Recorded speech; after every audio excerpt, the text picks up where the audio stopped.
Hello everyone. Today we are going to discuss about the UV spectroscopy and what we are bring today. We bring a very short notes for the UV spectroscopy so that in a very little time you can read out them and you can prepare or revise your content. Also, there are some important questions which may be helpful for your upcoming RPSC first grade examination. So let's see what we bring today. First, we are discussing about the UV spectroscopy. In the UV spectroscopy, that is also known as electronic spectroscopy. UV spectroscopy is also known as electronic spectroscopy. That is electronic spectroscopy. So UV spectroscopy works in which region? So region is basically UV spectroscopy falls from 10 nanometers to 800 nanometers. Now that divided into three portions. First, the far UV, Second one is a near UV, and the third one is a visible region. Okay, so that is the region where UV spectroscopy works. The far UV is belong from 10 nanometer to 200 nanometers, near UV 200 to 400 nanometers, and the visible region is 400 to 800 nanometers. So what we are using sources for the UV light? We are using deuterium discharge lamp. Okay, deuterium discharge lamp we are using for UV light, and for visible range radiations we are using tungsten filament. For the visible we are using tungsten filament.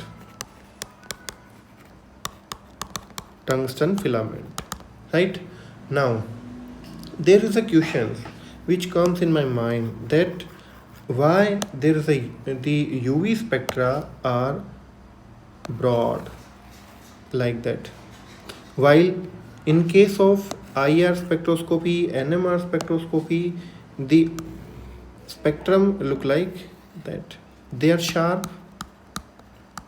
In case of IR, in case of NMR, while in case of UV there is a broad peak. Why?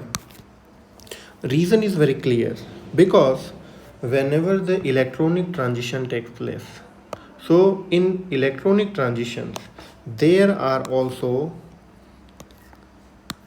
some rotational and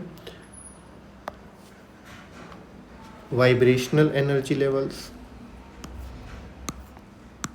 Okay, in rotational and vibrational energy levels also happen whenever we are thinking about the electronic transitions, that is E2, that is E1.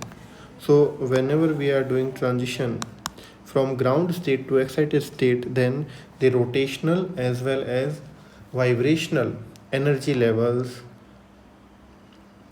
go to the under the vibration, thereby there is a broadness in the spectrums we are observed.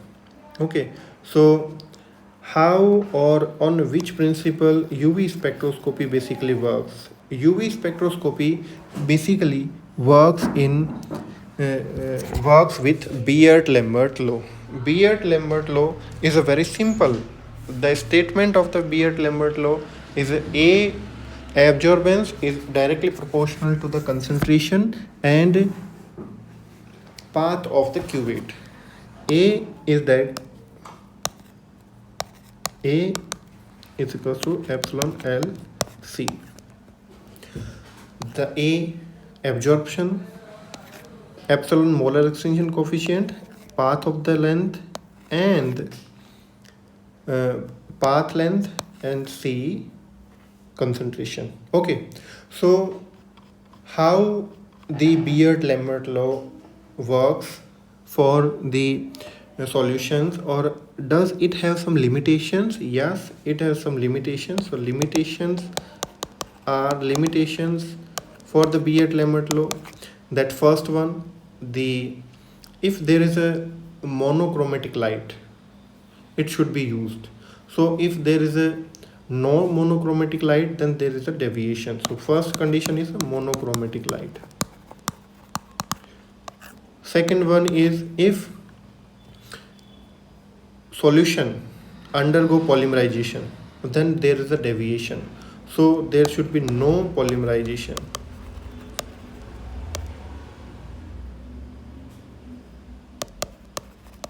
Third one is no association or dissociation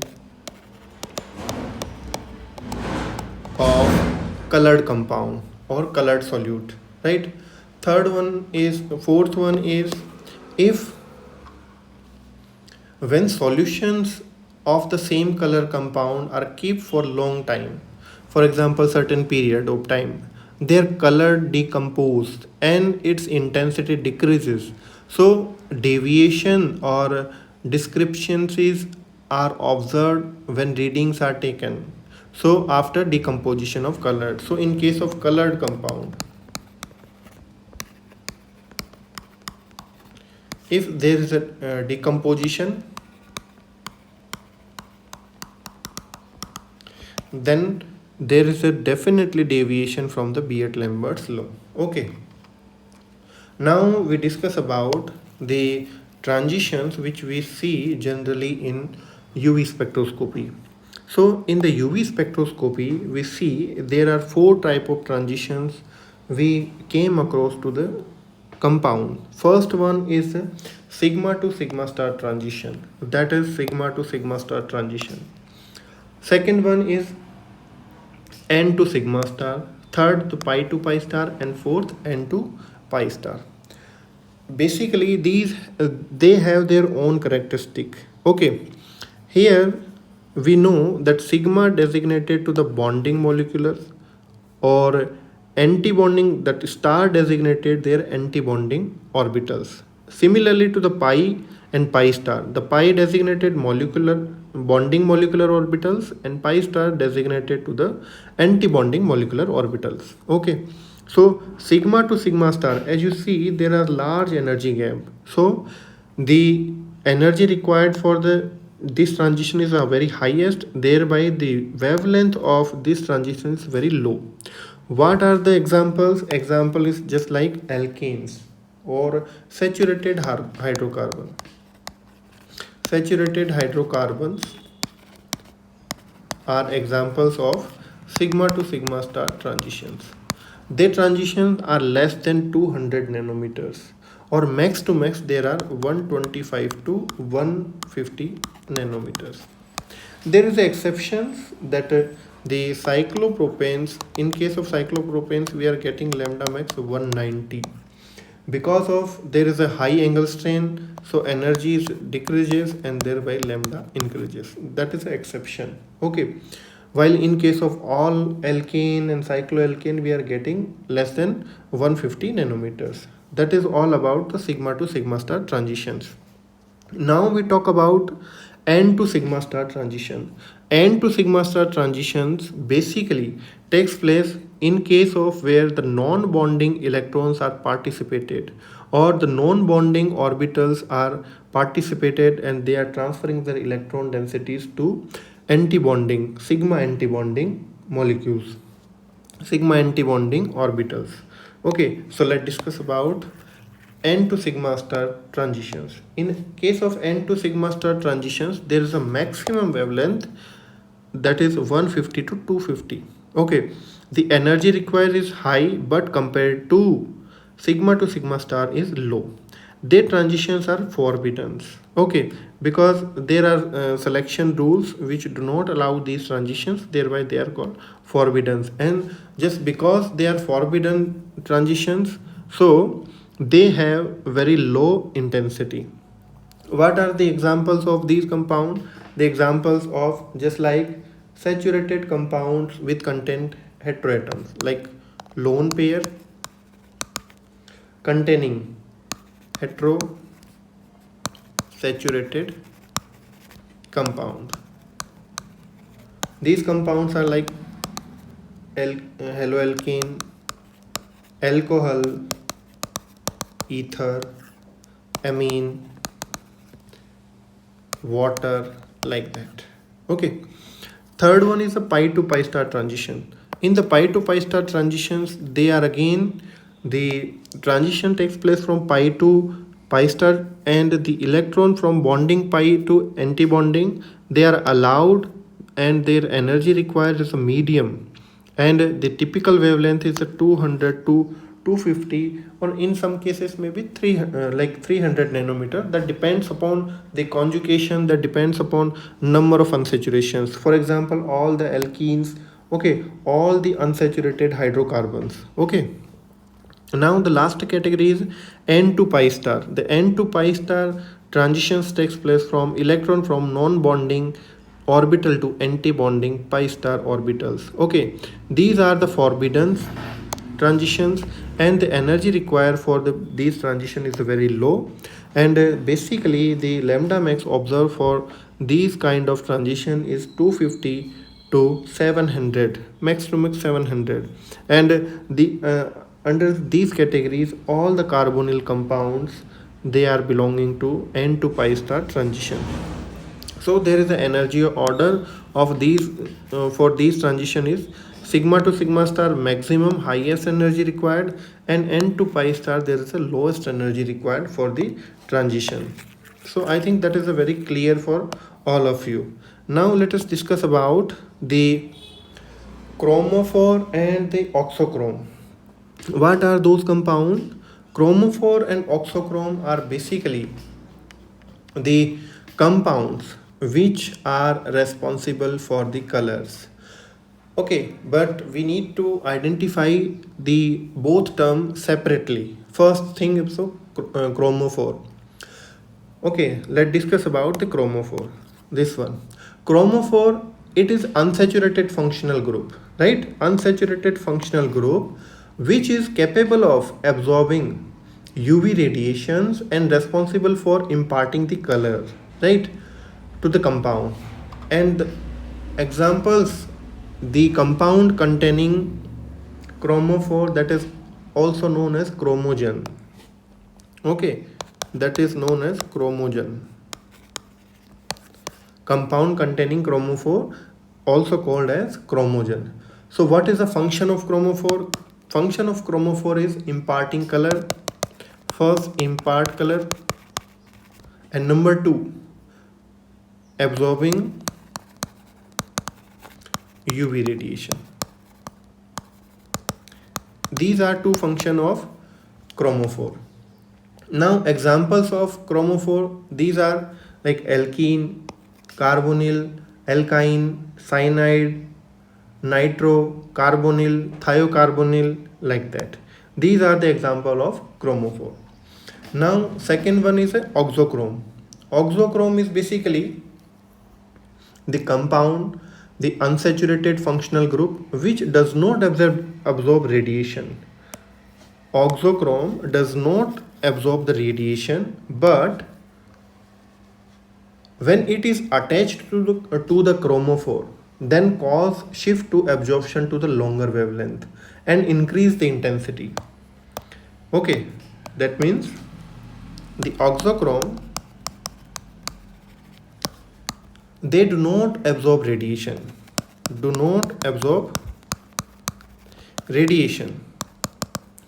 but when attached to chromophore, but attached with chromophore, then the intensity increases. Okay, thus the oxochromic group is known as a color enhancing group. These are known as color enhancing group. Okay, so what is the function of oxochrome? Oxochrome, the intensity of chromophore increases, and number two, like for example dyes and fabric formations, what we are using oxochrome. Okay, a general example of oxochrome is alcohol, ethers, thiols, amine, halogens, they are oxochrome. Okay, basically the oxochrome having tendency to release the electrons. Okay, so they all are having capacity to release the electron. Okay, now they again we are discussing the oxochrome and chromophore, how they increase the intensity, how they decrease the intensity. So we will discuss in shift in UV. Okay, so here that is an important point, that shift in UV absorption band, how it works. When the wavelength increases, that is known as a bathochromic shift. That means the lambda max increases. When the shift is towards the shorter wavelength, that is known as a hypsochromic shift. When the molar extinction coefficient decreases, that is known as hypsochromic shift. And when the molar extinction coefficient increases, that is known as a hyperchromic shift or hyperchromic effect. Okay, so let's try to understand these concepts with the taking of some examples. First, that is a benzene, and we introducing a oxochrome. The oxochrome is NH2 group. Now it convert into the aniline. Okay, benzene have lambda max 254 nanometer. Now aniline have lambda max, that is 280 nanometer. You can see that lambda max increases. So what is this example of bathochromic shift or red shift? Okay, now taking the another second examples. In the second examples, we see that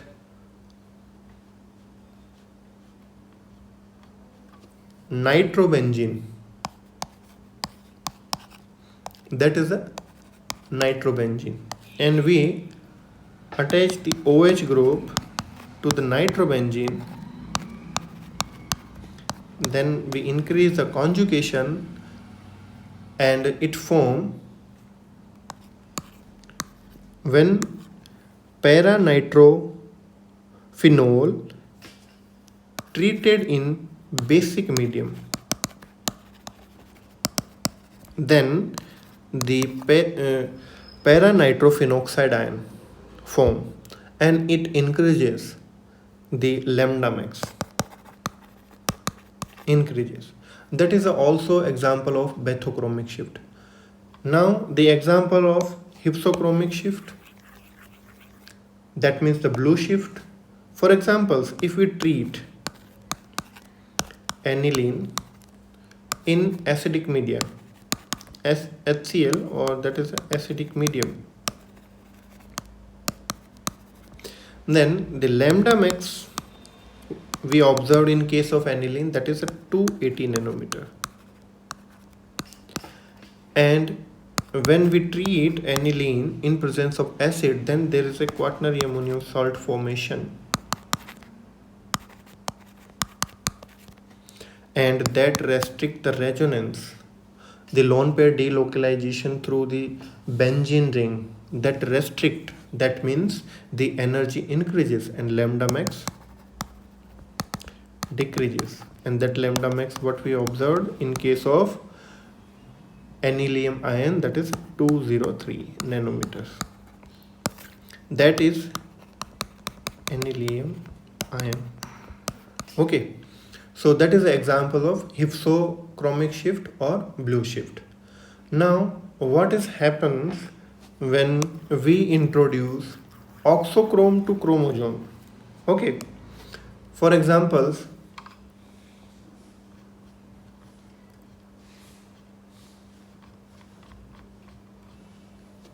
we have discussed about the nitrobenzene, and we are adding oxochrome, that is OH hydroxy group, and then it convert into para-nitrophenol, and then the lambda max is going to increase, that is 318 nanometer from 268 nanometer. That has lambda max as 268 nanometers. that is work as a oxochrome to chromogen. Okay, so that is all about the shift in UV absorption band. Now the important topic in UV spectroscopy, that is solvent effect. How the solvent effect in case of UV spectroscopy. Basically we see that solvent polarity plays an important role in order to decrease or increase the energy gap. Let's try to understand by basic fundamentals. If there are transition, that is the first scenario.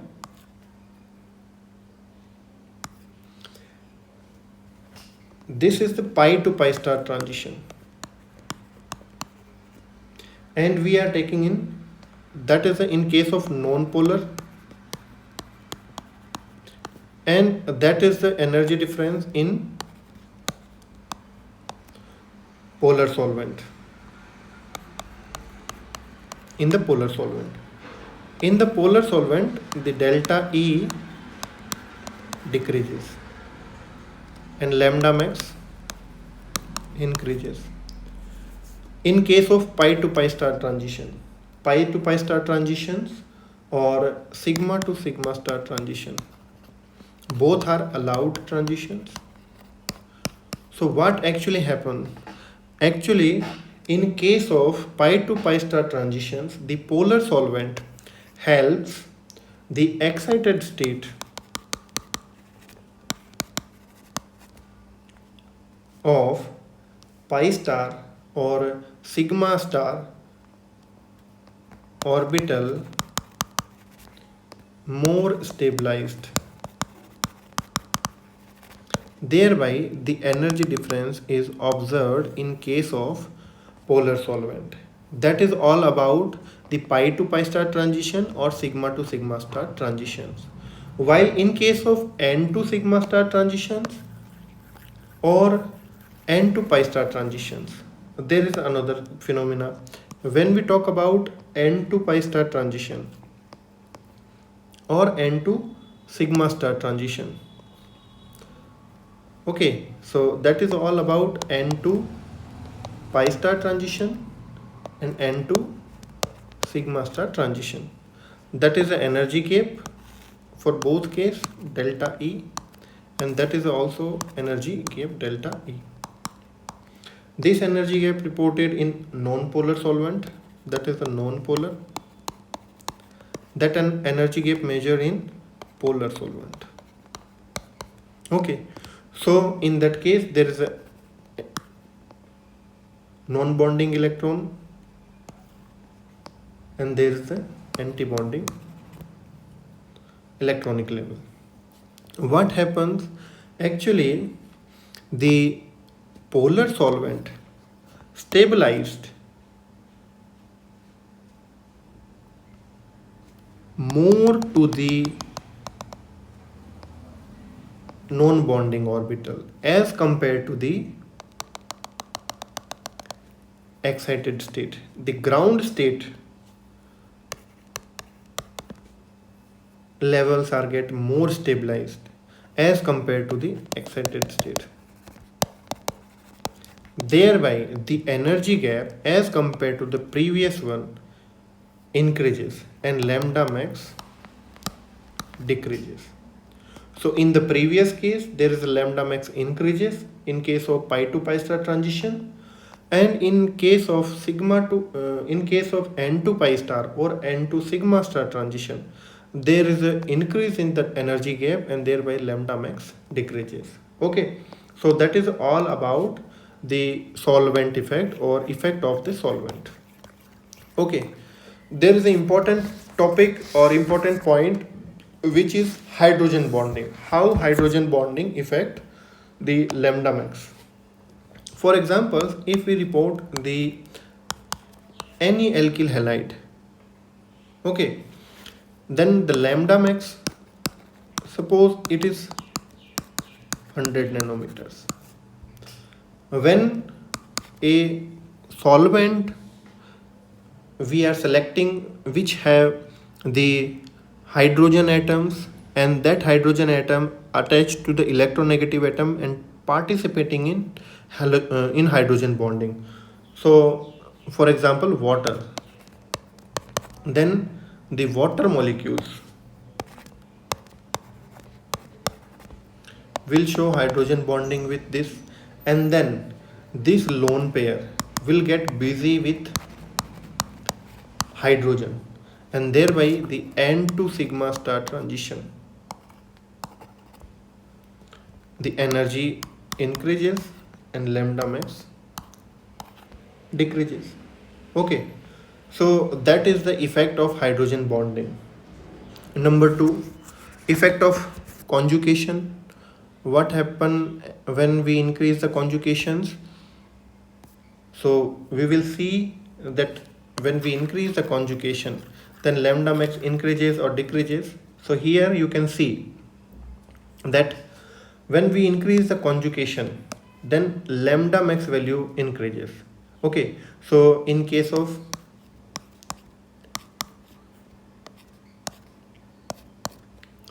lambda max increases just because their energy keeps getting more close whenever the unsaturation increases. Okay, so the extent of conjugation increases, their energy gap decreases, and lambda max increases. Number two, how the spectroscopy help to identify the cis and trans isomers. So if we ask that in case we have two compound, that is first one is a cis stilbene and second one is a trans stilbene. Okay, so let's draw the structure of cis stilbene, that is C double bond C, that is a pH and pH, hydrogen and hydrogen, that is cis stilbene.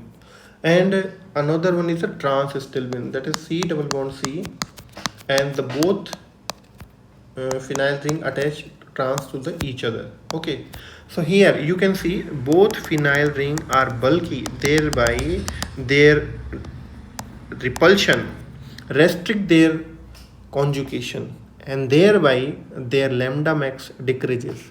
While in case of trans stilbene, there is a easy way of their conjugation or the movement of electron, thereby their lambda max is comparably higher than the cis stilbene. So in case of cis stilbene, we are getting lambda max 283 nanometer, while in case of trans stilbene there is a 295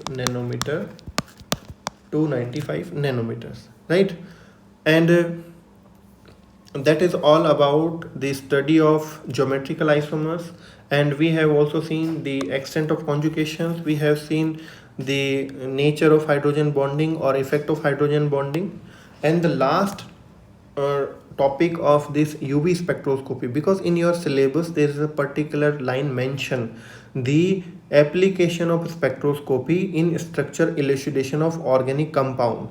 So it is possibility that examiner can ask a simple structure and they can ask the lambda max value of any structure. So I have given the basic idea about the diene, because it is not possible that they are going for the alpha beta unsaturated carbonyl compound, that is not possible. So yes, it is less possibilities that they can ask you any structure and they can ask the lambda max value. Okay, so what you need to do, you just need to read the slide and you just need to read the values and recall them, and whenever the question asks, then just apply the simple concept. Okay, so there are only one thing, just you need to keep in mind that there are two kind of thing, that homoannular, heteroannular, this kind of thing, that both ring are present, both double bond present, then that is called as a homoannular.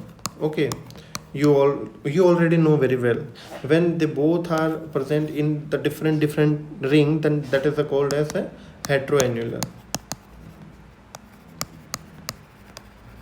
Okay, and there is also concept of conjugation extending double bond and exocyclic double bond. So you need to remember the values for the particular compound or alkyl substitute or ring substitute. Okay, so we have also presented some like examples for that, so that you can practice also. Now we are going towards the practice of questions. So what we brings today in the new, so first that kind of question there is a possibilities that examiner can ask. The first one is UV absorption peaks are usually broader than the IR absorption peak, right? The absorption of UV energy involves the electronic excitation. Within each electronic level, there are a large number of vibrational level giving rays to the broad net absorption peak. Yeah, that is true. So both assertion and reason are true, and reason is a correct explanation of assertion. Okay, in the very beginning I mentioned and I explained that why UV spectra are broader as compared to the IR spectra. Number 2, that is question from the solvent effect. Okay, so polar solvent generally cause bathochromic shift in pi to pi star transition. What is the meaning of bathochromic shift? Bathochromic, that means the lambda max going to increase. That is a red shift. So is it true that pi to pi star transitions they generally cause a bathochromic shift? Yes, is it that is true, just because they stabilized excited state and decrease delta E and lambda max increases. So that statement is true. Okay. N to pi star transition usually show hypsochromic shift in polar solvent. Absolutely, because they stabilized ground state more than excited one. So that is again true. Conjugated diene show very high solvent effect due to hydrogen bonding. No, that is not true. That is false. Conjugated diene not show, because for the hydrogen bonding I have mentioned that there should be atom which able to form hydrogen bonding, heteroatom which form hydrogen bonding with the proton of water. Hydrogen bonding stabilize non-bonding electron. That is true, and that's why the lambda max value changes. So the option is A for the particular question. So your answer is A, right? So A answer would be for this question.